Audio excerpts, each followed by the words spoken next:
And if I might just tag along on that, most of us are thinking in terms of the primary consultant who's doing the integrated resource plan. Just to remind you that there are some ancillary studies, one on groundwater in particular, that supplement that study. So there are, and we anticipate several other smaller studies that roll up to the integrated resource plan.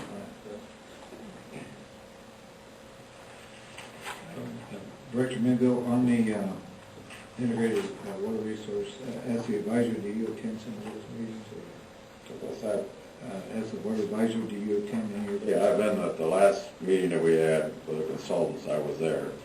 I know that Mr. King kind of gave an update after that meeting, but yes, that is correct. Okay. Would you be opposed to another director sitting in? No, I don't have any problem with that at all. As long as it's only two. Only two. Okay. All right. Thank you. Thank you.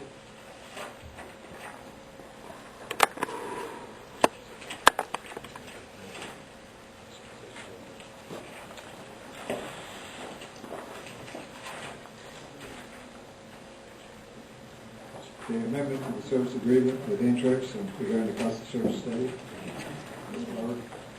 President Hanks, directors of the board, Sabrina Barber, representing the water department tonight, technically energy, but still finishing up some loose ends. In February 2008, the water department retained Intrex Inc. To conduct a cost of service study consistent with the requirements of the Prop 218 to determine if the water rate increase was necessary. Before you this evening is a request for a service agreement amendment in the amount of $36,603.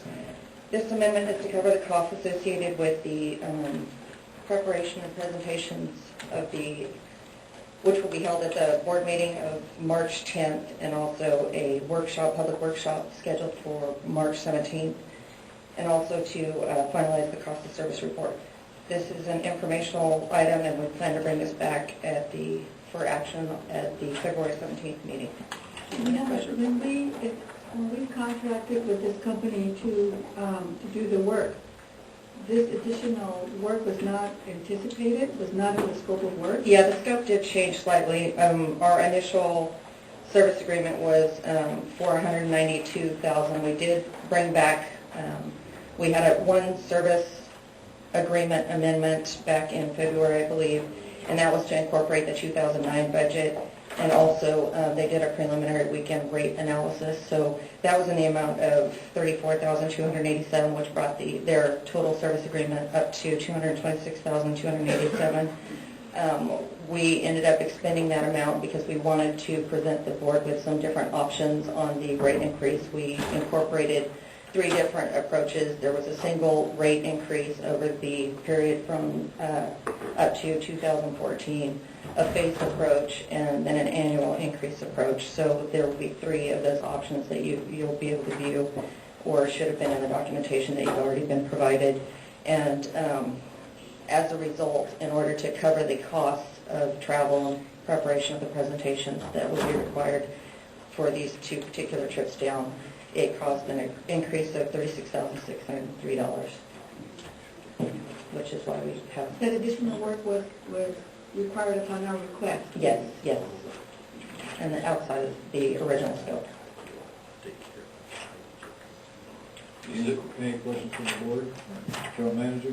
I'm just going to reiterate, we're not asking for anything tonight. We'll bring this back. Right, we'll bring it back. But eventually we will. Next week. Okay. Thank you. Thank you.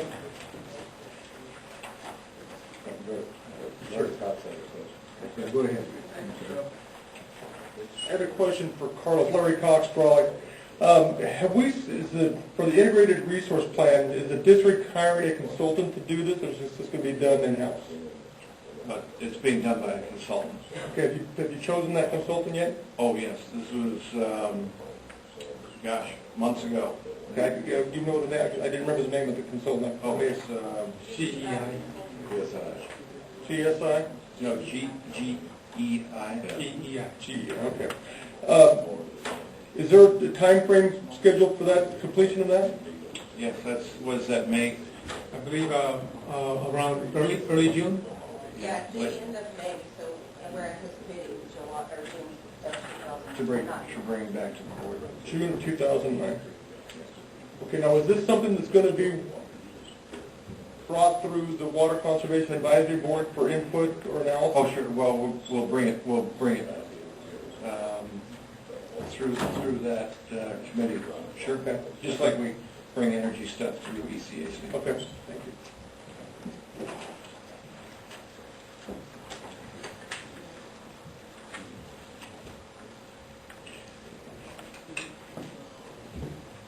Mr. Dorsey? Thank you, Tom, for speaking again. And I'm going to go ahead and give you something, again, a document that you already have, but it's much easier to follow along when you have another copy.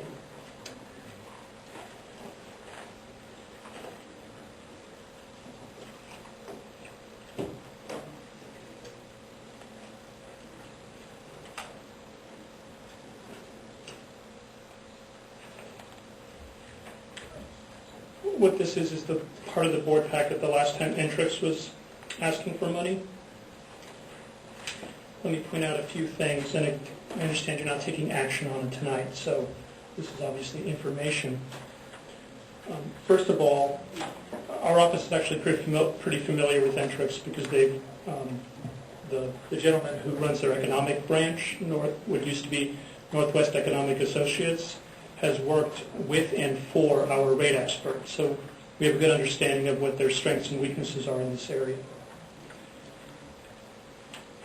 And the original contract, or as best as we can tell, what appears to be the original contract, which you will find the scope of work on page 109 of the packet I gave you, quite clearly at the marked portion says it will conduct a study consistent with Proposition 218, which makes perfect sense. The problem is the at least draft final report that you've released has absolutely no mention of Proposition 218, Article 13C or D, or any other kind of terminology that would suggest that any part of that study has anything to do with Proposition 218. And that was requested on this first page of the scope of work. It does not seem to be present.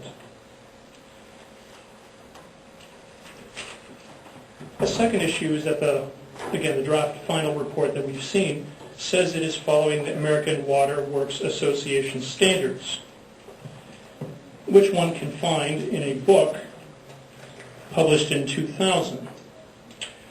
And I'm going to hold up a copy of the book. It's available from that site. And part of what this book suggests when conducting these studies, you can find in Chapter 33, which is titled Public Involvement Definition. And by public involvement, this book is very specific. This is not about informing people. That's public relations. It's about having a dialogue. In your cost of service study, there is no component of a dialogue. What we read in this amendment is that there will be presentations. Further one-direction communications. There's nothing to do with what is required under the American Water Works Association. And there's many other potential failings from these standards, but again, this is just an information item. This is not the workshop where we can go page by page, point by point, to where the report does not actually follow the standards it says it follows. Another area of concern is that it appears that Entrix is charging you 2 or 3 times for the same thing. You're going to pay for a final report on this amendment. Well, the prior amendment told you it was going to pay for a final report. The prior amendment told you there would be meetings to explain these things to the public and to the board included in that cost. This amendment says the same thing again. So far there hasn't been any meetings, so one would think those are the exact same meetings, which you're going to pay for twice, possibly 3 times, depending on how you read the contracts. And I'm perfectly willing, and if management is interested, of pointing out how the tasks correlate, because the contracts are straightforward. They have numbered tasks. And I can correlate, I'm not going to take the public's time, which task looks like the exact same task in a prior amendment.